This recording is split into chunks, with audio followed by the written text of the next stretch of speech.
Estate rubber மரம். அதாவது rubber மரம், பாக்கு, மிளகு. அதாவது மிளகு கொடியை பாக்கு மரத்தில் விட்டுருவாங்க. மிளகு விளைஞ்ச விட்டு கீழே தோண்டிடுவாங்க. மிளகு விளையுது பாருங்கள், மேலே இறக்கி ஏறும். ஒரு மரத்துக்கு 1 லிட்ரு மிளகு. தூரம் மிளகு கொடி பாருங்கள். அது வந்து சளி, இருமல். மிளகு கேரளாவில் தான். கேரளம் நாட்டில் மிளகு, தேயிலை,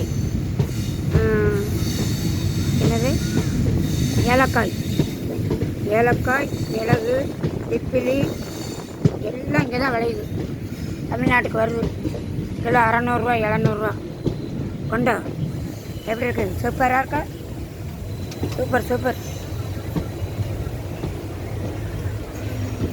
சூப்பர் சூப்பர். மழை இறங்க போகுது.